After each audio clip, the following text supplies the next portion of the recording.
Assalamualaikum. Apa kabar semua? Alhamdulillah ya, baik semua. Sekarang sebelum memulai pelajaran, alangkah baiknya kita berdoa terlebih dahulu. Berdoa dimulai.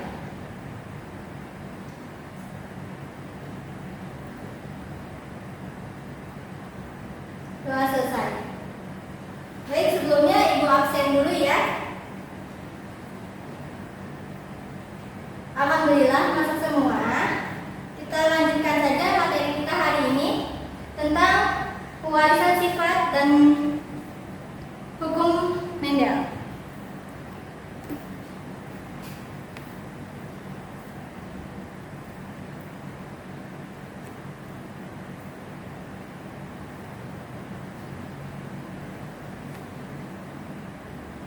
Kita akan membahas tentang pola pewarisan sifat pada hukum Mendel. Coba perhatikan gambar tersebut. Kenapa jagung warnanya berbeda-beda dan juga ada kelinci yang kupingnya ada yang panjang dan ada yang pendek. Terus ada juga yang matanya warnanya merah sama hitam. Nah, itu dikarenakan persilangan antara satu jenis dengan jenis lainnya. Oke, sekarang pendahuluan tentang Bapak Gregor Johann Mendel pada akhir abad ke-19 melakukan persilangan kacang ercis atau Rhizum sativum.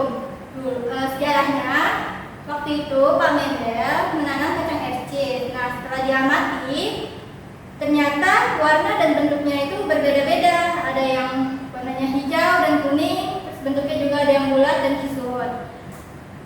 Karena Pak Mendel penasaran, akhirnya Pak Mendel menyilangkan semua berbagai jenis kacang ercis untuk dilihat hasilnya.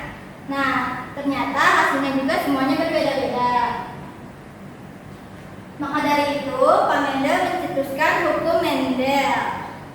Nah, dan diakui sebagai bapak genetika karena berhasil menemukan prinsip-prinsip pewarisan sifat sebagai landasan dari ilmu genetika. Nah, kenapa Pak Mendel itu memakai kacang ercis? Karena yang pertama memiliki beberapa sifat pasang yang berbeda. Yang seperti sudah saya sebutkan tadi, ada warnanya kuning, hijau, terus bentuknya ada yang bulat, ada yang kisut, dan sebagainya. Terus yang kedua, dapat menyerbuk sendiri atau dengan bantuan manusia, serta dapat menyerbuk silang karena merupakan bunga sempurna. Nah, terus yang selanjutnya ada daur hidupnya yang relatif pendek. Terus ada juga karena mudah ditumbuhkan dan dipelihara. Selanjutnya ada karena tanaman kacang ercis itu termasuk tanaman diploid atau dua perangkat kromosom, sehingga menghasilkan persilangan sederhana dan mudah dianalisis. Nah, selanjutnya kita masuk ke hukum Mendel 1 atau hukum segregasi. Nah, sebelum melakukan persilangan, setiap individu menghasilkan gamet-gamet yang kandungan gennya separuh dari kandungan gen pada individunya. Nah, karena prinsip ini kemudian dikenal sebagai hukum segregasi atau hukum Mendel 1 yang berbunyi setiap gen di dalam alel akan berpisah atau bersegregasi secara bebas pada saat pembentukan gamet. Yang pertama itu ada persilangan monohibrid. Persilangan monohibrid adalah persilangan dengan satu sifat berbeda. Maksudnya adalah pada persilangan ini kita hanya memperhatikan satu sifat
pertamanya menyeruput sendiri atau keturunan pertamanya dikalikan dengan keturunan pertama, yaitu D besar, D kecil dikalikan D besar, D kecil, akan menghasilkan gametnya ada dua, yaitu D besar dan D kecil.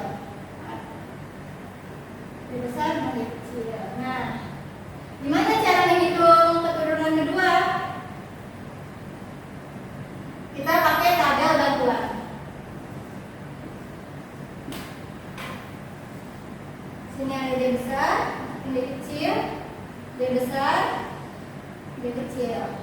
Nah, tinggal disilangkan aja. Jadi D besar, D besar, D besar, D kecil, D besar, D kecil, dan D kecil, D kecil. Nah, ini menghasilkan tumbuhan yang tinggi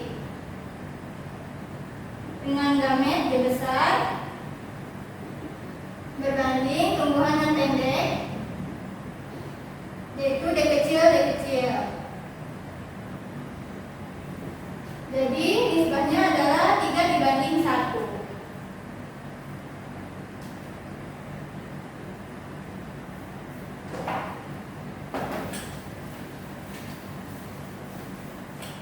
Nah, selanjutnya ada istilah pewarisan sifat.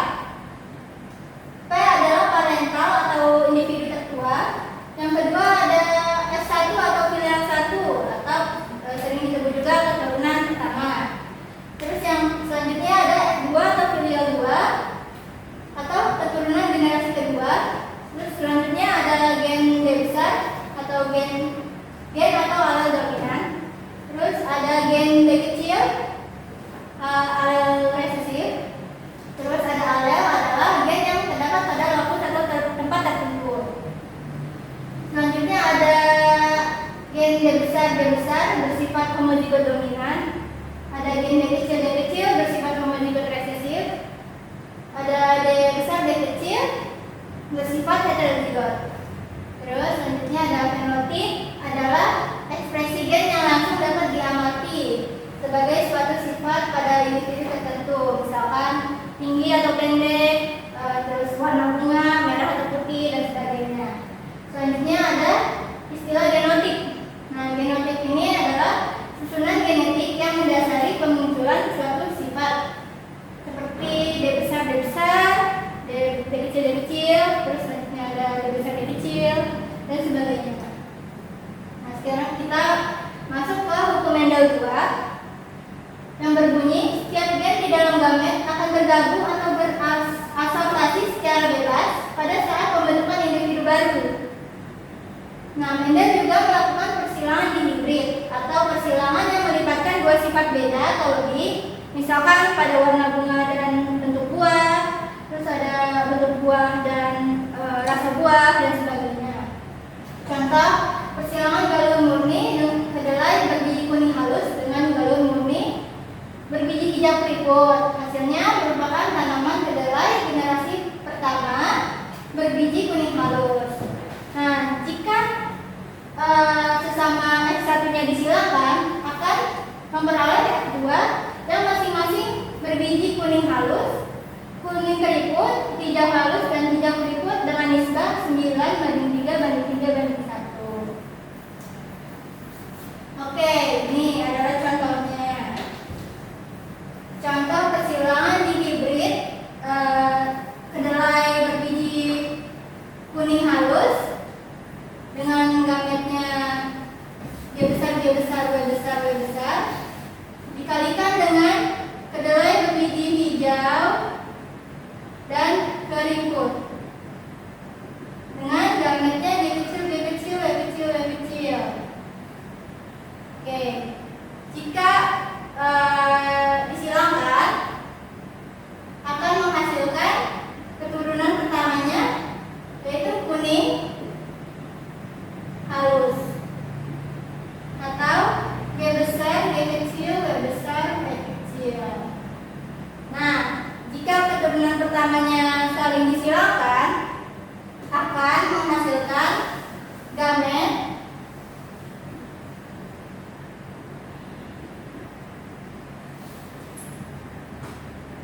Y besar, besar, G besar, W kecil,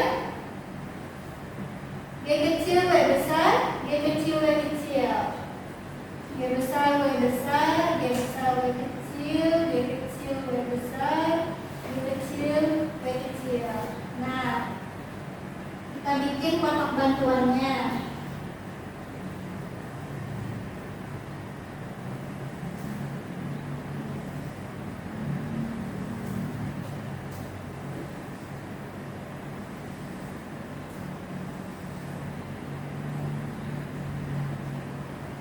Masukkan ya gambarnya. W besar, W besar, W besar, W kecil, G kecil, W besar, G kecil, W kecil, G besar, W kecil, G kecil, W besar, G kecil, W kecil. Nah, tinggal disilakan saja. G besar, G besar, W besar, W besar, G besar, W besar, G besar, G besar, W besar, W kecil, G besar, G kecil, W besar, W kecil, G besar, G kecil, W besar, W kecil.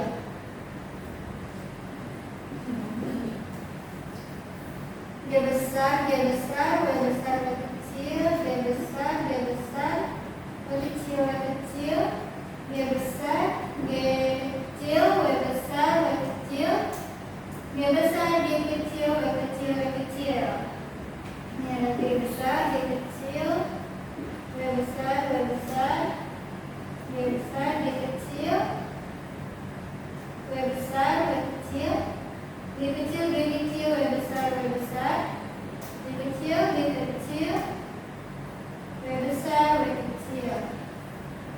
Selanjutnya ada G besar, G kecil, W besar, W kecil, G besar, G kecil, W kecil, W kecil, G kecil, G kecil, W besar, W kecil. Dan terakhir ada G kecil, G kecil, W kecil, W kecil. Nah, ini menghasilkan keturunan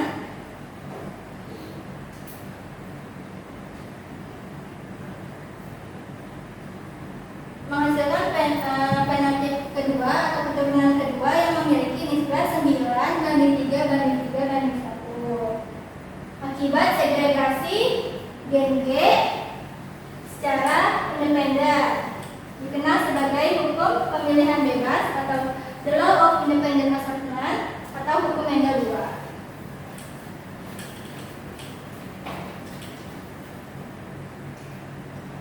Nah, selanjutnya ada penyimpangan semu hukum Mendel. Yang pertama ada epistatis, hipostatis. Epistatis dan hipostatis merupakan peristiwa gen yang bersifat dominan akan menutupi pengaruh gen dominan lain yang bukan alelnya. Gen yang menutupi disebut epistatis, sedangkan gen yang ditutupi disebut hipostatis. Nah, contoh kasus epistatis dan hipostatis dapat ditemukan pada persilangan labu. Nah, ini contohnya. Yang pertama, parental pertama ada labu putih, yaitu P besar, K kecil disilangkan dengan P kecil, K besar, yaitu labu kuning.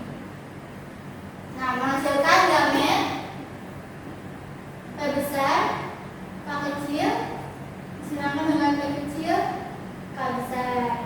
Nah, menghasilkan keturunan pertama yaitu P besar, P kecil, K besar, K kecil, yang artinya 100% labu putih.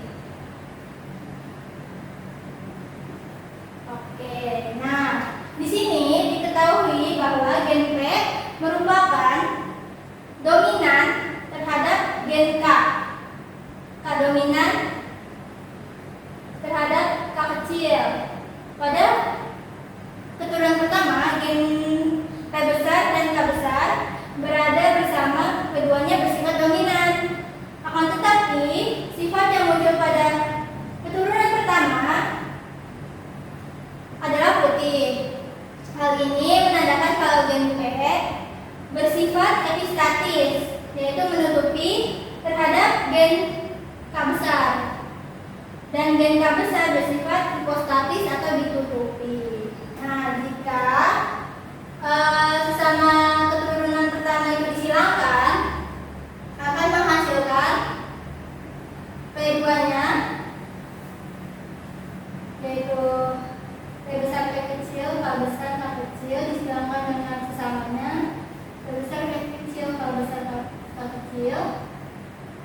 Ini gamet keduanya ada P besar K besar P besar K kecil, terus P kecil K besar P kecil K kecil disilangkan dengan P besar K besar K besar K kecil, P kecil K besar dan P kecil K kecil. Nah, kita buat tabel bantuannya.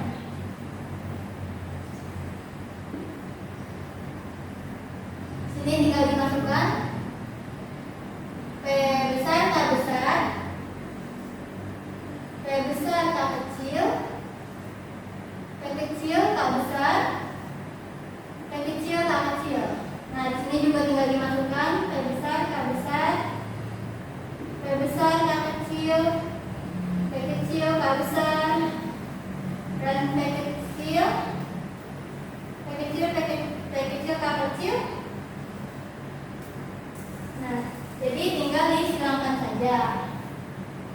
P besar K besar K besar K besar, P besar P besar K besar K kecil, P besar P kecil K besar K besar, P besar P kecil K besar K kecil, P besar P besar K besar K kecil, P besar P besar K kecil K kecil, P besar P kecil K besar K kecil, P besar P kecil K kecil K kecil, P besar P kecil K besar K besar, P besar P kecil K besar K kecil, P kecil P kecil K besar K besar, P kecil P kecil K besar K kecil. Ini ada P besar P besar P kecil K besar K kecil, P besar P kecil K kecil K kecil, P kecil P kecil P kecil K besar K kecil, P kecil P kecil K kecil K kecil. Oke, nah berdasarkan tabel di atas diperoleh bahwa keturunan keduanya adalah labu putih, ada labu kuning, dan labu hijau. Nah, rasio fenotipnya adalah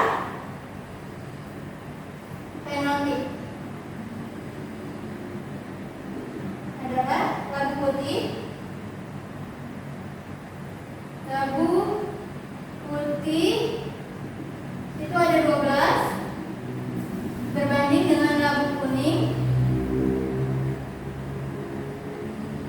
Labu kuningnya ada 3 dan labu hijau.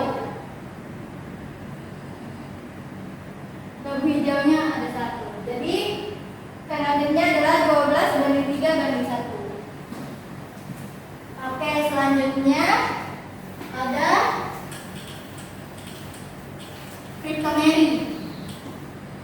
Nah, cryptomery adalah peristiwa tersembunyinya gen dominan jika tidak berpasangan dengan dominan lainnya. Jika gen dominan tersebut berdiri sendiri, maka sifatnya akan tersembunyi atau cryptos. Contoh kasus cryptomery terdapat pada persilangan bunga Linaria maracana. Bunga Linaria maracana memiliki 4 gen. Yang pertama adalah gen A besar, adalah terbentuknya pigmen antosianin. Nah, pigmen antosianin ini adalah pigmen yang memberikan warna pada bunga, buah, dan daun tumbuhan hijau. Selanjutnya ada gen A kecil, yaitu tidak terbentuk pigmen antosianin. Terus ada gen B besar atau protoplasma basah, dan B kecil protoplasma asam. Selanjutnya, ini ada channel persilangannya. Parentalnya adalah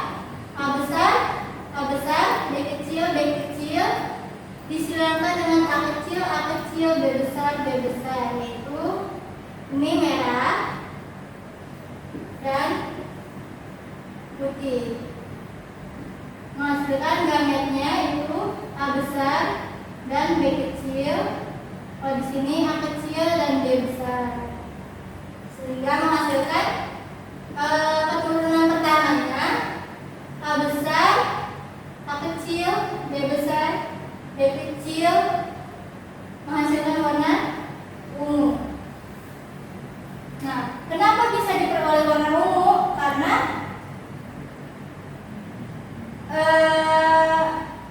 tadi pigmen antosianin yang mengandung pigmen antosianin itu bertemu dengan pigmen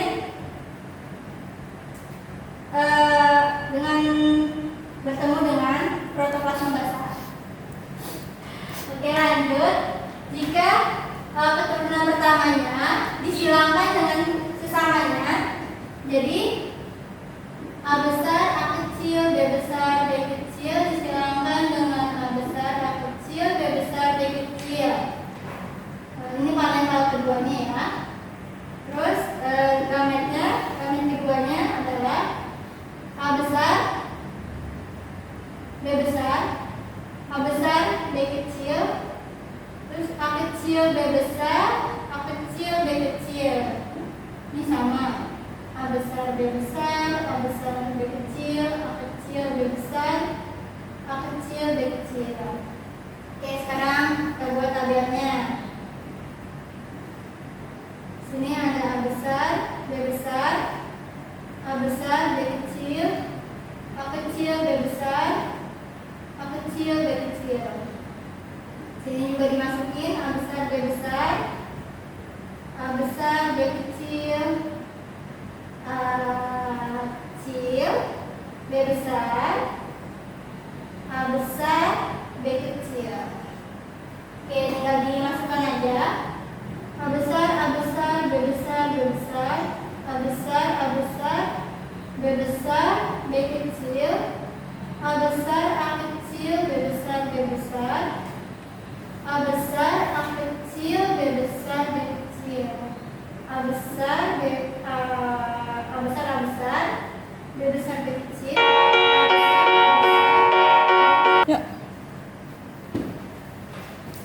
A besar, B besar, B kecil, A besar, A kecil, B kecil, B kecil, A besar, A kecil, B besar, B besar, A besar, A kecil, B besar, B kecil, A kecil, A kecil, B besar, B besar, A kecil, A kecil, B besar, B kecil, A besar, A kecil, B besar, B kecil, A besar, A kecil, B kecil, B kecil, A kecil, A kecil, B besar, B kecil, dan terakhir ada A kecil, A kecil, B kecil, B kecil.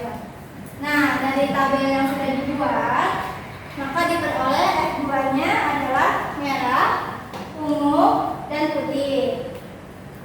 Rasio fenotipnya adalah merah banding ungu banding putih.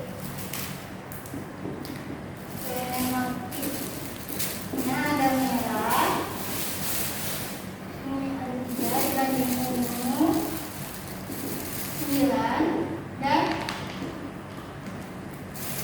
putih ada 4. Oke. Sekarang terakhir ada